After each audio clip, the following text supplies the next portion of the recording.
ಎಲ್ಲಿಗೂ ನಮಸ್ತೆ. ನಾನು ನಿಮ್ಮ MLM ಕೋಚ್ ಸಂಜಯ್ ಮಾತಾಡ್ತಿರುವಂಥದ್ದು. ಸ್ನೇಹಿತರೆ, ಈ ಒಂದು ವಿಡಿಯೋದಲ್ಲಿ ಡೈರೆಕ್ಟ್ ಸೆಲ್ಲಿಂಗ್ ಇಂಡಸ್ಟ್ರಿಯ ಇತಿಹಾಸದ ಬಗ್ಗೆ ತಿಳ್ಕೊಳ್ಳೋಣ. ಈ ಡೈರೆಕ್ಟ್ ಸೆಲ್ಲಿಂಗ್ ಬಿಸ್ನೆಸ್ 1930ರ ಆಸುಪಾಸಲ್ಲಿ ಅಮೇರಿಕದಲ್ಲಿ ಸ್ಟಾರ್ಟ್ ಆಗುತ್ತೆ. 1990ರ ಸಮಯದಲ್ಲಿ ಈ ಡೈರೆಕ್ಟ್ ಸೆಲ್ಲಿಂಗ್ ಬಿಸ್ನೆಸ್ ಭಾರತಕ್ಕೆ ಎಂಟರ್ ಆಗುತ್ತೆ. ಒಂದು ರೀಸೆಂಟ್ ಒಂದು ರಿಪೋರ್ಟ್ನ ಫಿಕ್ಕಿ ಕೊಡುತ್ತೆ ಸ್ನೇಹಿತರೆ. ಫಿಕ್ಕಿ ಅಂದರೆ ನಿಮ್ಮೆಲ್ಲರಿಗೂ ಕೂಡ ಗೊತ್ತಿರ್ಬೋದು, federation of Indian chambers of commerce and industry ಅಂತೇಳಿ.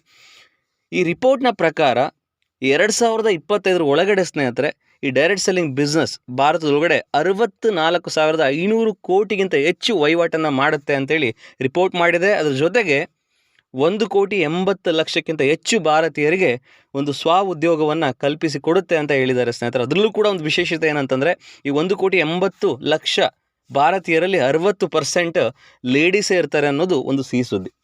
ಹೀಗೆ ಡೈರೆಕ್ಟ್ ಸೆಲ್ಲಿಂಗ್ ಇಂಡಸ್ಟ್ರಿ ಬಗ್ಗೆ ಇನ್ನೂ ಅತಿ ಹೆಚ್ಚು ನೀವು ತಿಳಿಯುವಂಥ ಒಂದು ಕ್ಯೂರಿಯಾಸಿಟಿ ನಿಮ್ಮಲ್ಲಿತ್ತು ಅಂತಂದರೆ, ನೀವು ನೆಟ್ವರ್ಕ್ ಮಾರ್ಕೆಟಿಂಗ್ ಸಕ್ಸಸ್ ಮಂತ್ರಗಳು ಪುಸ್ತಕವನ್ನು ರೆಫರ್ ಮಾಡ್ಬೋದು.